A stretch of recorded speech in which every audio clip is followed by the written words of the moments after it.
Pembahasan di pagi menjelang siang ini kita akan membahas tentang tanda-tanda husnul khatimah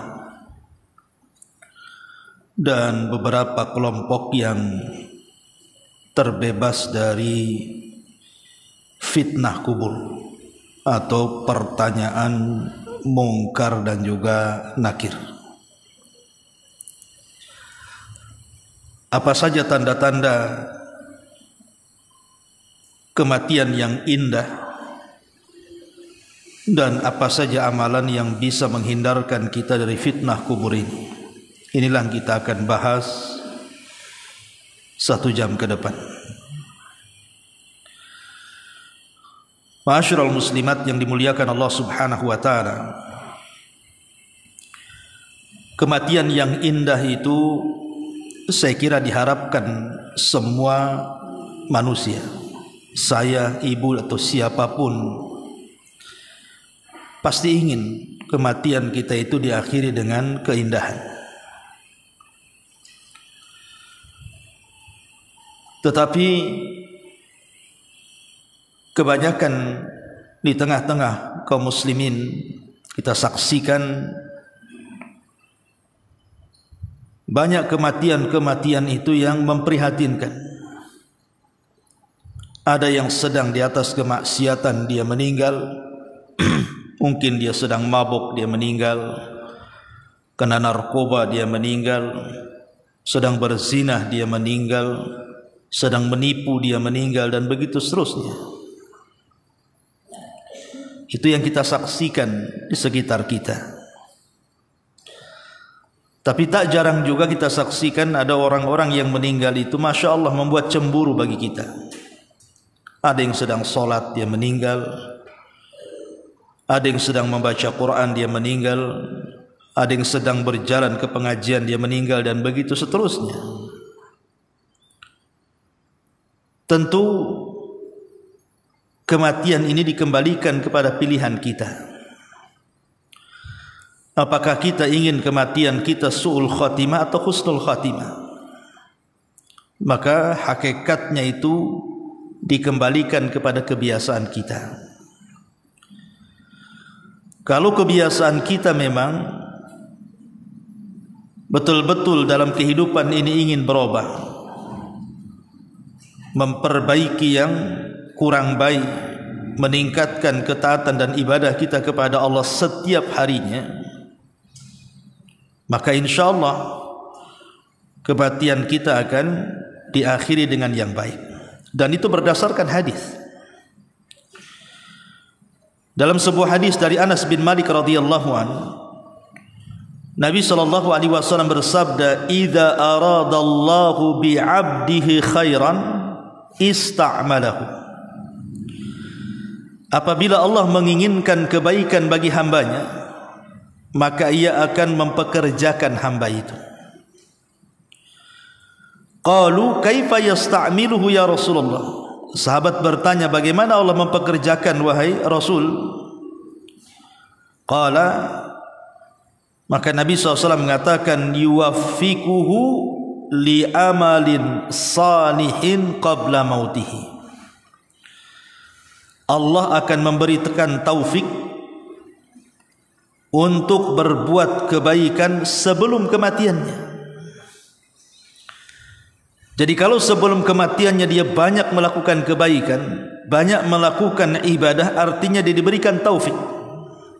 Taufik inilah yang kemudian mengakhiri kehidupan kita di atas kematian yang indah.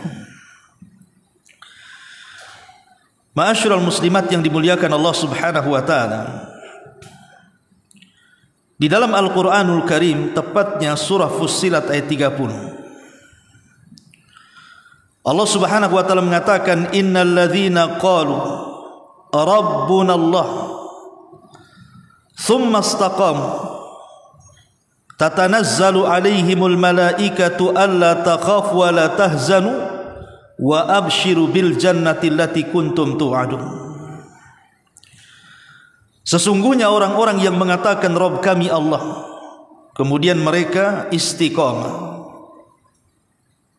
Artinya istiqomah itu terus meningkatkan amal soleh kita setiap harinya,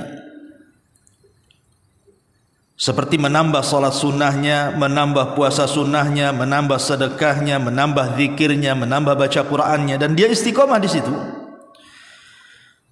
Kalau satu hari Allah takdirkan meninggal dunia, maka malaikat akan datang dan akan mengatakan, jangan takut, jangan sedih, bergembiralah karena sorga telah dijanjikan Allah kepadamu. Dari sini kita tahu bahwa orang-orang yang meninggal di atas husnul khatimah, mereka adalah orang-orang yang sangat merindukan Allah subhanahu wa ta'ala dan perjumpaannya. Makanya ada hadis yang mengatakan, man ahabba liqa Allah ahabballahu liqa'ah, wa man kariha liqa Allah karihallahu liqa'ah. Barang siapa yang senang berjumpa dengan Allah, maka Allah akan senang berjumpa dengannya. Tapi barang siapa yang benci berjumpa dengan Allah, Allah pun benci berjumpa dengan dia. Maknanya apa? Orang yang banyak melakukan amal saleh, dia perbanyak salatnya, puasanya, zikirnya, baca Qur'annya, silaturahimnya, dan macam-macamnya kan, Bu. Otomatis kan setiap amal yang kita lakukan kan ingin dapat balasan kan, Bu. Dan balasan itu hanya pada Allah. Sehingga dia menjelang kematiannya dia rindu berjumpa dengan Allah karena dia ingin mendapatkan balasannya. Tapi orang-orang yang tidak banyak beramal saleh, justru kemaksiatan yang ada, orang ini benci berjumpa dengan Allah karena dia tahu balasannya.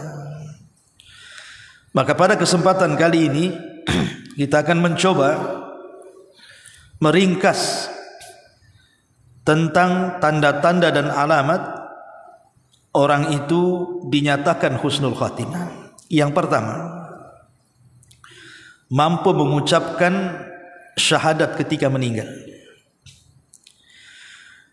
Di dalam hadis Nabi SAW yang mengatakan, man kana akhiru kalamihi la ilaha illallah dakhala al-jannah.